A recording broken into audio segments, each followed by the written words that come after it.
Okay, part 5.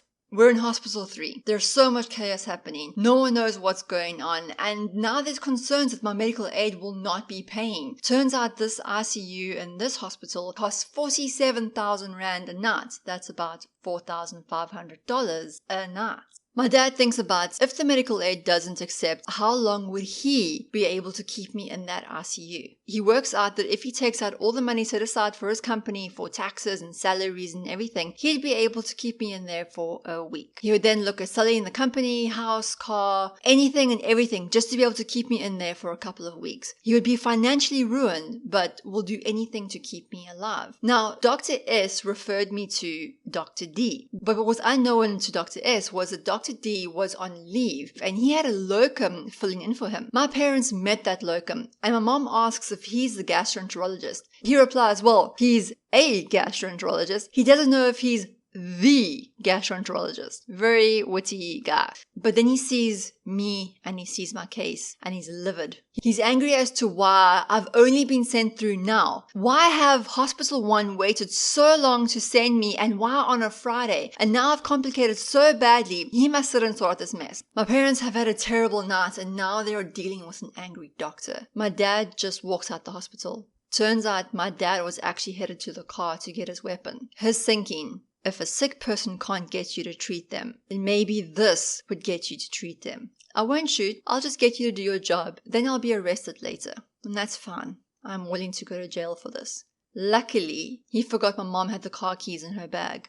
My mom, turns out, spotted where the nearest crash cart was and also thought of grabbing some stuff out of there and holding a needle to the nurse's neck. He was scoffing at the whole situation, also thinking, let's see that smug grin. If it's still there when you know your heart's gonna stop, then maybe you people will help my daughter. When my mom asked later where my dad went, he told her and she replied, I would have stood by you. This just gives you an idea of the lengths that parents will go through to help their children. Like in the movies where the parents are so desperate to help their child, they'll do anything, including breaking the law. I did ask my parents if I can put this online and they said yes. Honestly, I wasn't sure if I was going to put it in, but I think I needed to. I needed to show that the extents a parent goes through for their child. It also made me realize that my parents, they're hardcore. Don't mess with them.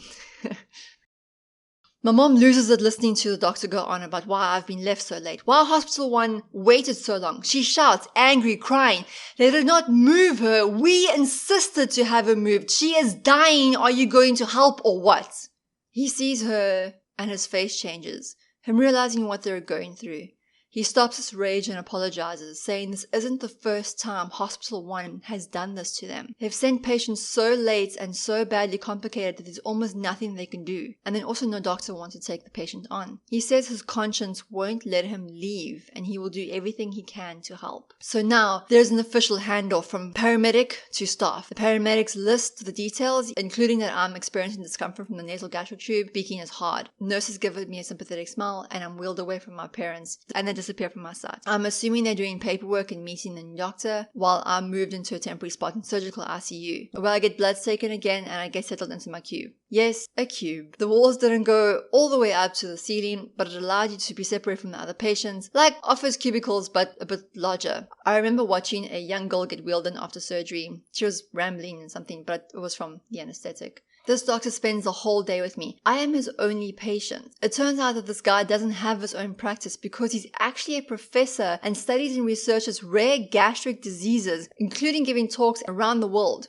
Meet Dr. Professor.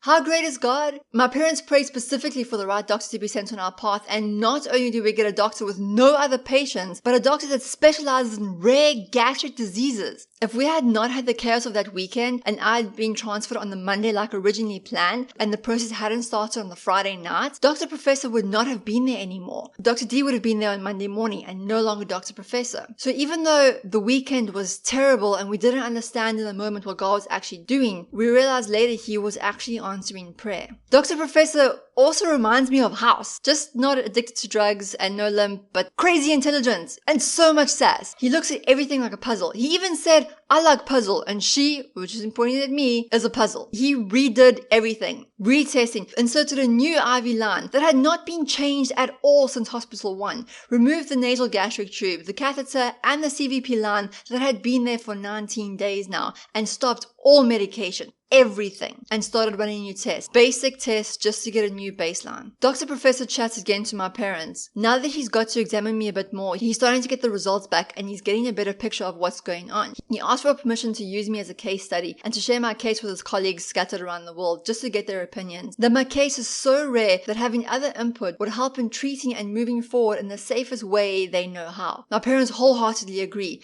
Dr. Professor isn't trying to pretend he knows everything and is honest with my parents and with me, which is such a breath of fresh air. He reminds my parents that he will do everything he can, but it's not looking good. My parents would always cut him off and say, no, we understand. They weren't trying to be rude, but they felt not to speak death. So every time Dr. Professor tried to tell them that I'm dying and to get them emotionally ready, all they did was say, Doctor, we understand. I spent the night in surgical ICU. I was moved from my cubicle to another part of the room, right by the bathroom. I'm in so much pain. I barely slept that night, and I did feel bad for the patients around me as I literally moaned the entire night. I was given something really small for pain, which didn't work. Even exhaustion is not letting me pass out. And there was an aircon right on top of me, drying my throat out. I know it's small, but having a sore throat on top of everything just felt like a kick while I'm down. I covered my head with a blanket just to try and get away from the dry, cold air. I'm up and down to the bathroom a lot that night, hobbling over with my IV line. Still, strangely enough, I still haven't noticed how badly my stomach is swollen. Yes, I could see it was larger than usual, but I didn't realize how large. The next day, the nurse comes in and she says they're temporarily moving me into that room and points to a room in front of me. It's not a cubicle, but a proper room, half wall, half glass, so they can still see you, but you're separated from everybody. I'm like, okay, cool. My own room? Okay, that's interesting. She also then asks if I'd like to take a shower and that after I leave the bathroom and they clean it, I will not be allowed back in and I have to stay in my room. I'm super confused, but go with it. Again, she asked me if I'd like some help in the shower, still making a joke saying, at this point, I'm probably used to so many people seeing me naked that I'm not even worried. I quickly shake my head. No, I am trying to hold on to what dignity I have left. She chuckles, fair enough, just shouts if you need help and lets me go in. Again, it is a glorious shower. Shower number 2. Amazing. I slowly get dressed in my luxurious hospital gown and hobble out and I'm directed to my room. In the room, I find out that I'm in here because I'm highly contagious. What? Highly contagious? One of the basic tests that Dr. Professor did, a test that was done on the first day at Hospital 1 and I was negative for it because I didn't have it. He redid that test now after I had complicated so badly. I had picked up a superbug. Clostridium difficile. If I'm saying that wrong, I am sorry. Yes, it is a hospital-acquired superbug that's immune to antibiotics. A superbug that medical shows always gasp and freak out at. A superbug that is literally killing me and ravaging my system. I'm not exactly sure how to take the news, but I'm happy they know what's wrong because now they can treat it, right? Right? Because I had complicated so badly, all they could say was, we're doing everything we can. Again, they say this in the movies, not in real life. It's surreal, but I'm like, okay, cool. Later on that day, I moved to isolation ICU. As I'm wheeled into my luxurious glass box of a room located in the middle of ICU, the ICU that people get moved to as their cases are so bad that there's not much more that can be done for them. A terrifying place. But as I'm put in my glass box of a room, kind of feeling a little like a zoo animal, I notice one thing. A major thing that just makes me so happy.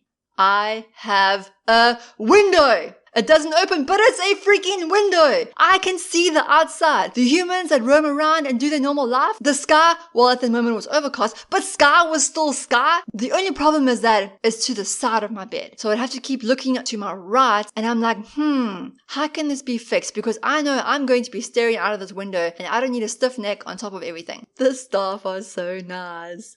I ask if it's possible to move the bed so I can look out of the window. And they did! I grinned like an idiot looking outside as I was hooked up to the heart monitor and BP cuff. I didn't even care. I was just happy to see the outside. In my mind, I am a step closer to the outside. I know I won't leave directly from isolation ICU. I know there'll be levels like isolation to ICU to ward to outside. This is in my head, of course, and because, I'm a medical professional and not a storyboard artist, I know exactly what I'm talking about. I don't. Dr. Professor even commented, I've seen you made yourself at home and redecorated. I grin and nod. I haven't seen the outside in ages. This is making me happy to be able to see the sky and trees and the amazing parking lot of the hospital. I never knew a parking lot could look so appealing. Dr. Professor lays out the rules for me. Number 1, No leaving. I can't even if I tried. There's no way I can plan an escape when the short walk to the bathroom tires me out. Number 2, no food at all. I'll be given a medicinal drink called Modulin, which is specifically designed for IBD and Crohn's patients, and that is it. Number 3, everything and anything has to go through him. Nothing comes into my room and nothing is given to me unless it has gone directly through him. And then number 4, let's just take it day by day. Okay, cool. Let's do this day by day.